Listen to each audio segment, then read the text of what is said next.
Port St. Lucie, Florida is not just a tourist and retirement mecca. It is also home to some of the most beautiful and unusual cars in the country. This week, Mike is back in the Sunshine State with 4 beautiful examples of what's in the garage. It's time for a journey around America in search of the hidden gems, rare finds, and unbelievable collections in the garages of the country's auto enthusiasts.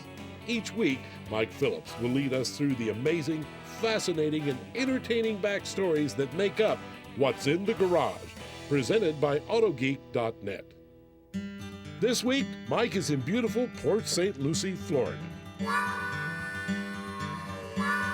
Welcome to another edition of AutoGeek's What's in the Garage. We're out here in the jungles of southern Florida to find a car called Frankenstein. Now, we don't know what this car is, but we're sure curious to find out. Well, this will be interesting. A car called Frankenstein. Anybody home? Hi. Well, here's Frankenstein. Incredible. My name is Mike Phillips with AutoGeek's What's in the Garage. Hi, Mike. I'm Deborah Sagliano. Well, tell you what, why don't you pull this out so we can take a look at it?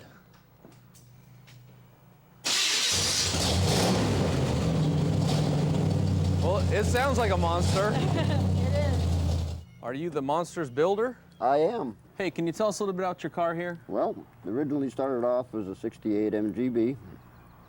It's got a built 350 in it, bored 30 over. So it's a 350 small block Chevy. It is. It didn't come with that engine though, did it? No, it did not. I noticed it isn't quite fitting in there the way the original engine did. No, it's up about 12 inches higher. Oh, it looks good. You can see the whole thing there. Well, yeah. Now, was the car, what kind of condition was the car when you first brought it home? It was a shell. Just a shell? Just a bucket of bolts and... Bucket of bolts. What did you think when you pulled the car home? Well, it was quite a surprise.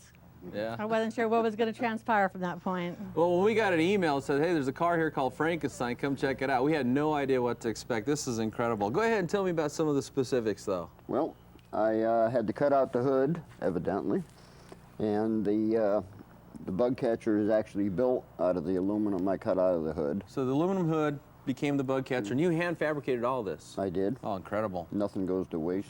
Sure. Environmentalist. Environmentalist. He saves everything. Recycling a car.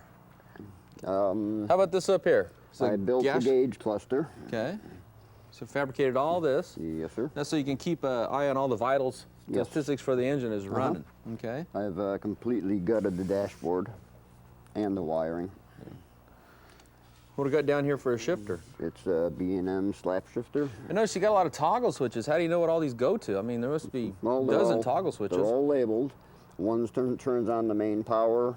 I've got fuel pump on there. I got my electric fan, headlights, wipers, a little bit of everything. Looks like you got some racing bucket seats in here. Uh-huh. Padded roll bar. You don't want to hit your head on that. Yeah. Well, let's take a look at the rest of the car. You got some side pipes down here? Yep. Cherry bombs. Well, it sounded good when you start firing it up. Sounded like a monster. Ah. Frankenstein the monster.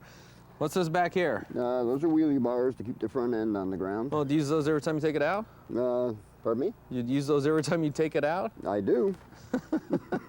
To keep that front end down, huh? Yes, sir. And what about the wing? The spoiler I built out of aluminum. Is it functional?